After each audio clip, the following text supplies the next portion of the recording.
MLC కవిత చేస్తున్న దీక్షపై hot comments చేశారు ప్రభుత్వ విప్ ఎమ్మెల్యే ఆది శ్రీనివాస్. దీక్ష ఎందుకు చేస్తున్నారు, ఎవరికి లాభం అని ప్రశ్నించారు. దీక్షకు ముందు కేసీఆర్, కేటీఆర్ల ఆశీర్వాదం ఎందుకు తీసుకోలేదంటూ మండిపడ్డారు. కవితను అణచివేస్తున్న ఆ పెద్ద లీడర్ ఎవరో చెప్పాలని డిమాండ్ చేశారు. కల్వకుంట్ల ఫ్యామిలీలో జరుగుతున్న కుట్రల కోసం దీక్షలు చేయొద్దంటూ ఫైర్ అయ్యారు ఆది శ్రీనివాస్. కల్వకుంట్ల కవిత గారు, మీరు ఎందుకోసం దీక్ష చేస్తున్నారు? హైదరాబాద్లో దీక్ష చేస్తే ఎవరికి లాభం? మీరు ఏ హోదాతో ఈ దీక్ష చేస్తున్నారు? ఈ దీక్షకు మీ పార్టీ భారతీయ రాష్ట్ర సమితి అనుమతి ఉందా?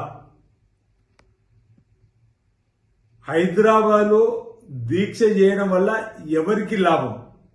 బీజేపీకా? సమాధానం చెప్పాల్సిన అవసరం ఉంది.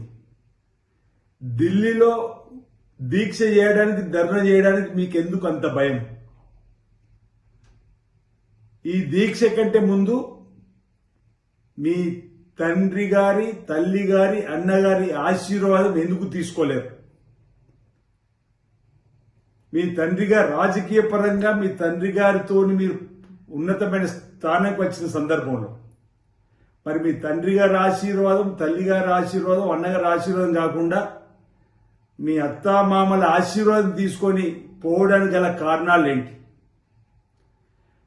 మిమ్మల్ని అణచివేతకు గురి చేస్తున్నటువంటి మీరు అంటున్నారే, నా అణచివేతకు గురి చేస్తున్నారు ఒక పెద్ద లీడర్ అని. ఎవరు ఆ పెద్ద లీడర్? మిమ్మల్ని అణచివేస్తున్న పెద్ద లీడర్ ఎవరు?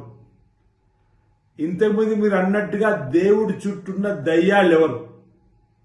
ఎందుకు ఈ అంశంలో ఈ దీక్ష డ్రామాలని అడుగుతా ఉన్నా. ఇంతకుముందు అనేక సందర్భాల్లో మా బీసీలకు సంబంధించినటువంటి నాయకత్వాన్ని కూడా మీరే హైజాక్ చేస్తున్నారని చెప్పండి అనేక సందర్భాల్లో అన్నటువంటి పరిస్థితి. అందుకే ఇప్పుడు మీరు ఏ హోదాలో చేస్తున్నారని చెప్పనేటువంటి మాటను ఈరోజు అడిగేటువంటి ప్రశ్న. ఈ దీక్ష ఏదో, ఈ ధర్నా ఏదో మీ తండ్రి గారితో పాటు ఢిల్లీలో చేస్తే మా బీసీలకు ఏమైనా లాభం ఉంటుండే. ప్రతిపక్ష నేతగా ఉండి వారు ఎలాగూ మా బీసీలకు మద్దతు ఇస్తలేరు. అసెంబ్లీలో బిల్లు ప్రవేశపెట్టినప్పుడు రాలేరు. మీ లేఖలు కూడా అన్నారు, తప్పు పట్టారు. మై డియర్ డాడీ అంటూ మీరు రాసిన లేఖలో కూడా బీసీలకు సంబంధించినటువంటి బిల్లులో సందర్భంగా మీరు మాట్లాడవలసి ఉందని చెప్పాలి. ఎస్సీ కేటగిరీస్ అంశాలు కూడా మీరు మాట్లాడాల్సి ఉందని చెప్పాలి. మరి ఇప్పుడైనా కనీసం ప్రతిపక్ష నేతగా ఉన్నటువంటి మీ తండ్రి గారిని తీసుకొని వచ్చి ఢిల్లీలో బీజేపీకి వ్యతిరేకంగా ధర్నా చేస్తే మా బీసీల కోసం మీరు ఏమైనా పోరాటం చేసినట్టు. ఇది మీ ఫ్యామిలీలో జరుగుతున్నటువంటి కుట్రలు, కుతంత్రాలలో మీ ఉనికిని చాటుకోవడానికి చేసేటువంటి ప్రయత్నంగానే తప్ప నిజంగా మీకు చిత్తశుద్ధి ఉంటే మీ దీక్షను ఢిల్లీలో చేయండి.